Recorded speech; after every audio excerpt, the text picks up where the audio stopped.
নমস্কার আমার প্রিয় ইউটিউব পরিবার, তোমরা সবাই কেমন আছো? আশা করছি তোমরা সবাই অনেক ভালো আছো, সুস্থ আছো। আমিও ভালো আছি। আমি সুপ্রিয়া, আমি তোমাদের সবাইকে আমন্ত্রণ জানাই নাসিকের ঘরকন্যার আরেকটি নতুন ব্লগে। যে যে প্রান্ত থেকে আমার ব্লগটি দেখছো সবাইকে অনেক অনেক ধন্যবাদ, অনেক অনেক ভালোবাসা। কালকের ভিডিওটা আজকে বাকি ছিল, সেটাই কন্টিনিউ করছি। চুল কাটা পর্যন্ত ভিডিওটা ছিল। চুল কাটা নিয়ে কত নাটক, মানে কান্নাকাটি পর্যন্ত শুরু হয়ে যাওয়ার মতন। আমার মেয়ে ছোটোবেলার থেকে চুল কাটতে চায় না, অনেক বুঝিয়ে শুনিয়ে তারপর ওকে চুল কাটতে হয়।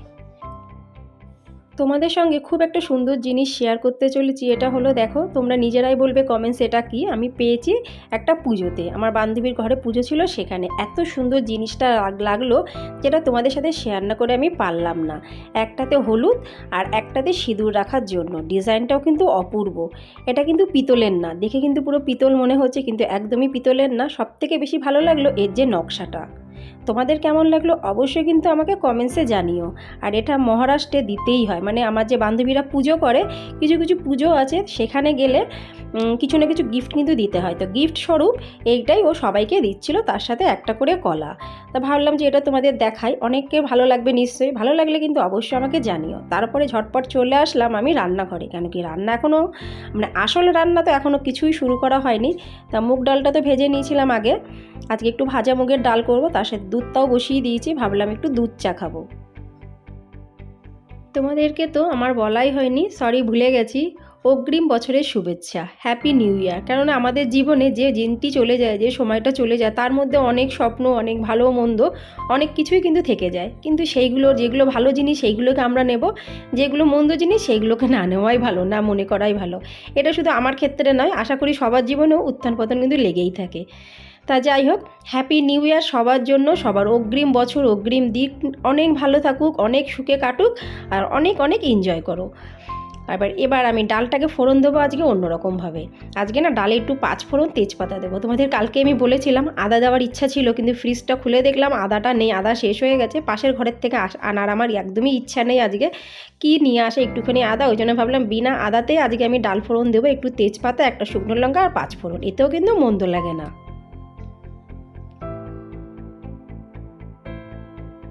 প্রতিদিনকার মতো আজও খুব সুন্দর দুটো কমেন্টস তোমাদের সাথে আমি শেয়ার করতে চলেছি। প্রথম কমেন্টসটি লিখেছে অদিতি বর্মন দিদিভাই। দিদিভাই আমাকে অগ্রিমই হ্যাপি নিউ ইয়ারের শুভেচ্ছা জানিয়েছে। অসংখ্য ধন্যবাদ দিদিভাই, তুমি যে অগ্রিম আমাকে কালকের ভিডিও দেখে হ্যাপি নিউ ইয়ারের শুভেচ্ছা জানিয়েছো, তার জন্য অনেক অনেক ধন্যবাদ, অনেক অনেক ভালোবাসা। তোমাকেও হ্যাপি নিউ ইয়ারের শুভেচ্ছা দিদিভাই। অনেক ভালো থাকো, সুস্থ থাকো, আর অনেক অনেক উন্নত করো এই প্ল্যাটফর্মে। আর এবার পড়া যাক দ্বিতীয় কমেন্টসটি। দ্বিতীয় কমেন্টসটি লিখেছে এস এম সিম্পল ব্লগ বোন। বোন লিখেছে, মানে এস এম বোন লিখেছে, দিদিভাই দাদাভাই তোমাকে রবিবার করে অনেক কাজে হেল্প করে। সত্যি গো বোন, অনেক কাজে হেল্প করে, শুধু রবিবার দিনই করবে। অন্য দিন হাজার আমি যদি মরেও যাই, গলা ফেটেও যদি চিল্লায়, বলবে যে না আমার শুধু একদিনই কাজ করার কথা, ওই দিনই আমি করব, অন্য দিন আমি করব না। আর এই দেখো তোমাদের সাথে কথা বলতে বলতে কারেন্টটা চলে গেল। তা ভাবলাম যে ঠিক আছে, কিছু আর করার নেই। আর ইনভার্টারে চলছে বলে তোমরা ফ্রিজটা অফ দেখে অনেকেই ভাবতে পারো যে ফ্রিজ কেন বন্ধ আছে। ইনভার্টারে চলছে, কিন্তু ইনভার্টারেতে ফ্রিজ চলে না। চলে না জানি না, কিন্তু আমাদের কানেকশানে ইনভার্টারে ফ্রিজ নেই। অল্প একটু কানেকশান নিয়েছি। তো আজকে একটু ডিম ভাজা করব। ডিম ভাজা করতে গেলেও আমার ঝামেলা আছে। সেটা হলো তোমার হলো, আমি আর আমার বড় মেয়ে একটু পেঁয়াজওয়ালা ডিম খাই, আর আমার ছোটো মেয়ে বিনা পেঁয়াজের ডিম খাবে, শুধু একটু নুন দিয়ে। মানে আমি যাই করি না কেন, আমার সব কিছুতেই রান্নার একটু উলটপালট হয়ে যায়। আর যেহেতু মেয়েরা বাড়িতে আছে, তার মানে বুঝতেই পারছো আর মাত্র 2 দিন, এরপরে তো স্কুল খুলে যাবে, তখন একটু আমি আরাম পাবো। কিন্তু সত্যি কথা বলতে মেয়েদের সাথে দিন কাটাতে বেশ কিন্তু মন্দ লাগে, মানে মন্দ লাগে না, বেশ ভালোই লাগে। আমার ছোটো মেয়ে চলে গেছে খেলতে, চলে আসবে একটু পরে। বড় মেয়ে বসে আছে আর বলছে মাম্মা আমি এখন কি করি। আমি বলছি তুমি যাও, তুমি একটু সাইকেলটা চালিয়ে আসো। আজকে সকাল থেকে কত তাণ্ডব। প্রথমেই তোমাদের সাথে গ্রসারি শেয়ার করেছিলাম কালকের ভিডিও দিয়ে, তারপরে ঝটপট করে অল্প স্বল্প কাজ করে চলে আসলাম আমার ছোটো মেয়ে চুল কাটতে। ও একদমই চুল কাটতে চায় না, তাই নিয়ে কত নাটক, কত ড্রামা, কত কিছু দিতে হবে, এই দিতে হবে, তাই দিতে হবে। আমার বড় মেয়ে তাসু কিন্তু ছোটোবেলার থেকে চুল কাটার সময় সবসময় হাসি মুখে করে, কিন্তু আমার ছোটো মেয়ে যখনই চুল কাটতে যায় না কেন, ওর কান্নাকাটি হবেই হবে। আর তার থেকেও বড় কথা, 2 বার চুল কাটতে গিয়ে বারবার, মানে নাপিতের দোকানে নিয়ে গেছিলাম যখন সেলুনে, তখন তো ছোটো ছিল ও, তা এমন নড়েছিল ও 2 বার না কান কেটে গেছিলো। সেই যে একটা ওর মনের মধ্যে ভয় ঢুকে গেছে, সেই জন্যই ও বেশি কাঁদে। কালকে এতটা ভাত আছে আমাদের, দুপুরবেলায় হয়ে যাবে, ওই জন্য ভাত আর করবো না। এটা একটু গরম করে নিই।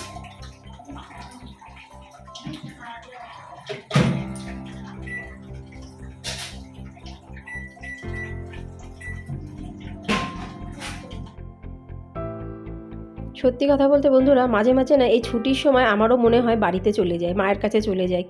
অনেক ইচ্ছা হয়, কিন্তু একদমই সম্ভব না। কেন কি আমাদের বাড়ি তো এত কাছাকাছি না যে হট করে গেলাম, একটা বাস ধরলাম কি লোকাল ট্রেন ধরলাম চলে গেলাম, সেটা একদমই সম্ভব না। তার জন্য অনেক আগের থেকে টিকিট কাটতে হয়, সেই মতন ছুটি স্যাংশন করতে হয়, মেয়েদের স্কুলে ছুটি দিতে হয়, সেই তারপরেই কিন্তু যেতে হয়। তার মানে বুঝতেই পারছো, মানে মনের মধ্যে ইচ্ছা থাকলেও কোনো উপায় হয় না। মনের ইচ্ছা মনের মধ্যেই যেন লুকিয়ে থাকে, কিন্তু সেগুলো তো কারোর সাথে প্রকাশ করতে পারি না। আমার মেয়েরা বারবার বলছে, মাম্মা তুমি কেন যাচ্ছ না, চলো আমরা দিয়া দাদানের বাড়ি মানে দাদুর বাড়িতে যাই, ওখানে সবাই যাচ্ছে ছুটির জন্য, আমরা কেন যেতে পারছি না। কিন্তু মেয়েদের কি বলবো, কোনো উত্তর নেই। তাই জন্য ওদের সাথে কিন্তু মাঝে মাঝে আমিও মজা করি, ওদের এই দুঃখ কষ্টগুলো মাঝে মাঝে ভুলে রাখার জন্য।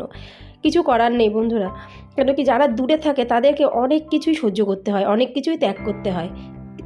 সেগুলো কিন্তু ওইখানকার মানুষরা বোঝে না, যে মানুষগুলো দূরে থাকে তাদেরকে কতটা অসুবিধায় পড়তে হয়। যাই হোক, তার সাথে সাথে ডাল হয়ে গেল। ডালটা মানে এখনও হচ্ছে, ফুটছে। আর এখানে 2টো ডিম আর বেশ খানিকটা পেঁয়াজ আমি কুচি করে নিয়েছি। আমি আর আমার বড় মেয়ে খাবো, মানে তাসু খাবো। তিয়ার জন্য আমি সিম্পল ডিম ভেজে নেব। আর এখন আমি আসলাম এই যে কমলা লেবু, এটাকে কী বলে জানো, মুসুম্বি লেবু কাটবো। 2টো লেবু কাটছি 2 মেয়ের জন্য, জানি না খাবে কি খাবে না, যদি খায় খাবে, নাহলে আমি খেয়ে নেব। লেবুগুলো কিনেছিলাম আগের রবিবারে, মানে হাট তো এখানে হয় না, বাজার থেকে, তো সেখান থেকে রয়েই আছে, খাওয়াই হচ্ছে না কাটার অভাবে। তা আজকে একটু কেটে নিই। লেবুগুলো কিন্তু ভালোই মিষ্টি।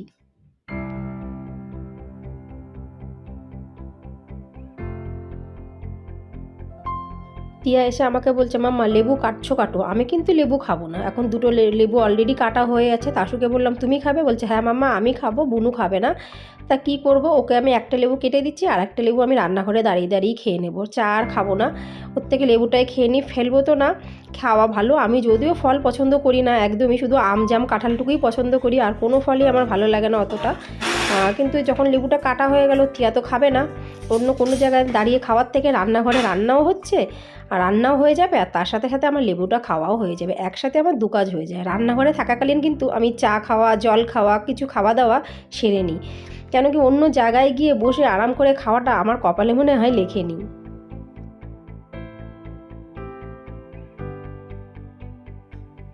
সত্যি গো বন্ধুরা, রবিবারের দিন আমার কর্তামশাই একটা লেবু কেটেছিল, বেশ ভালোই মিষ্টি ছিল। আর আজকে কাটছি 1 সপ্তাহ পরে। এই লেবুগুলো ঘরে রাখলে কিন্তু নষ্ট হয় না, বরঞ্চ আরও মিষ্টিটা বাড়ে। অন্য অন্য লেবু যদি ঘরে থাকে বেশি দিন, তাহলে কিন্তু পচে পচে যায়। লেবুটা খুবই মিষ্টি, কিন্তু বসে খাওয়ার তো আমার সময় নেই। একদিকে ডিম ভাজা বসিয়েছি, তাও আবার ঢেকে ঢেকে ডিম ভাজাটা আমি আমার এক দিদির কাছ থেকে শিখেছি, মানে নাসিকেরই এক দিদির কাছ থেকে শিখেছি। ওই জন্য আমি যখনই পেঁয়াজ দিয়ে ডিম ভাজি তখন আমি ঢেকে ঢেকে ভাজি, বেশ ভালো লাগে কিন্তু খেতে। পুরো ড্রাই ফ্রুট ভরা, সত্যি ড্রাই ফ্রুট ভরা আছে। তাই আর একটা কোনাটা চকলেট আছে, এটা পুরো ড্রাই ফ্রুটে থাকে, পুরো প্যাতে থাকে। দেখ ড্রাই ফ্রুট ভরা আছে। আমি চকলেট জীবনেও খাই না, আমাকে 20 টাকা দিলেও আমি চকলেট খাই না। উল্টি এসে যাবে, এটা ভেতরেরটা খেয়ে বাইরেরটা খেয়ে উল্টি এসে যাবে। তাহলে খাস না, না ইচ্ছা হলে খেতে হবে না, ফেলে দে। বাইরেরটা ঠিক আছে, ভেতরেরটা উল্টি এসে ফেলে দে, ফেলে। এখন চকলেট নিয়ে চলছে দুজনের মধ্যে একটু টোকাটুকি।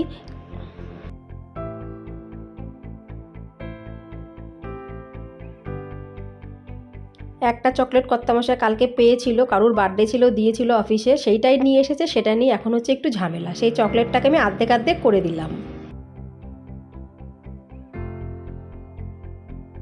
কাজের কিন্তু কোনো শেষ নেই, কিন্তু এটাও সত্যি, দিনের বেলায় যতটা পরিমাণে কাজ হয় আর রাতের বেলার কাজটা কিন্তু ইচ্ছা অনুযায়ী করতে পারি কম বেশি, কিন্তু দিনের কাজগুলো কিন্তু করতেই হবে, বাধ্যতামূলক।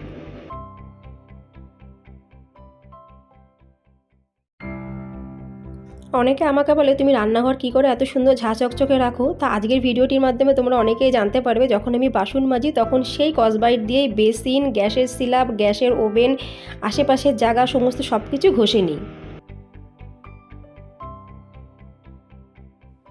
একসাথেই করে ফেলি, যার জন্য কিন্তু আমার আর দুবার খাটনি করতে হয় না। আর একবার করি রাতের বেলায় শোয়ার আগেও কিন্তু এইসব সব করে রাখি, রাতেও কিন্তু আমার রান্নাঘর একদম ঝাঁ চকচকে থাকে। তাহলে বন্ধুরা আশা রাখছি আজকের ব্লগটি তোমাদের ভালো লাগবে। ভালো লাগলে লাইক, সাবস্ক্রাইব, শেয়ার, কমেন্টস করে অবশ্যই আমার পাশে থেকো। কেন কি তোমাদের ভালোবাসা সহযোগিতা ছাড়া কিন্তু আমার পক্ষে এগোনো একদমই সম্ভব না। শুধু রান্নাঘরের জিনিস না, তার আশেপাশের সমস্ত জিনিসগুলোকেও কিন্তু মাঝে মধ্যে আমি ধুয়ে নিই। কেন রান্নাঘর পরিপাটি রাখা খুবই প্রয়োজন, সবথেকে বড় কথা হাইজেনিক রাখাটা খুবই প্রয়োজন।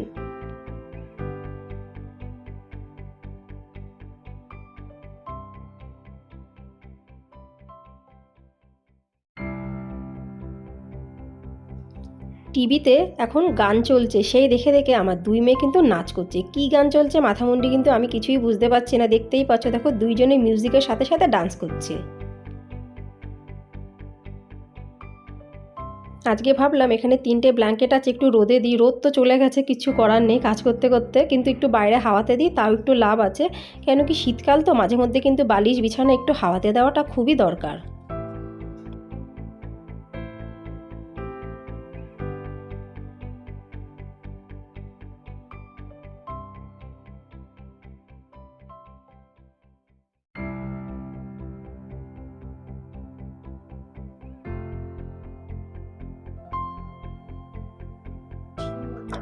সেই সকালবেলায় জুতোগুলো বাইরে দিয়েছিলাম, এখন বেশ খানিকটা বেলা হয়ে গেছে, গরম গরম হয়ে গেছে হালকা হালকা। এগুলোকে সুন্দর করে তুলে রেখে দিই।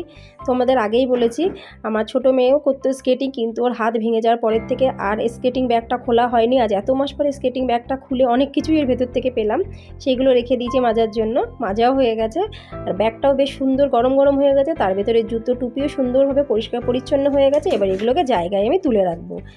জানি না আবার কবে স্কেটিং সাহস করে লাগাতে পারবো কি পারবো না। অবশ্য যদি লাগাতে পারি স্কেটিংয়ে, তোমরা জানতেই পারবে ভিডিওর মাধ্যমে।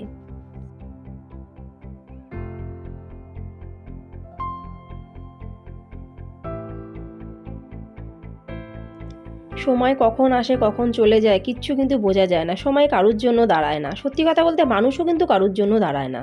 আমার তো সেটাই মনে হয়। সেই সকালবেলার থেকে মেশিনের মতন ঘুরছি, একটা মিনিটও কিন্তু নিজের জন্য আমি নিজেকে সময় দিই না। হ্যাঁ, কখনো সখন একটু বসে গল্প করি, কিন্তু আজকাল সেই সুযোগটাও হচ্ছে না। একে তো শীতের বেলা, তার মধ্যে অফুরন্ত কাজ। ভিডিও দেখলে তোমরা জানতেই পেরে যাও। আর মাঝে মধ্যে আমি ভাবি বেকার বেকার কাজ রেখে বসার কোনো মানে হয় না। সমস্ত কাজবাজ শেষ, বাকি থাকলো পুজোটা, সেটাও আমি সেরে নিলাম। তাহলে বন্ধুরা আজকের ভিডিওটি এখানে সমাপ্ত করছি। ভালো লাগলে লাইক, সাবস্ক্রাইব, শেয়ার, কমেন্টস করে অবশ্যই আমার পাশে থেকো। আবার তোমাদের সঙ্গে দেখাবে পরবর্তী ব্লগে। ততক্ষণের জন্য নমস্কার।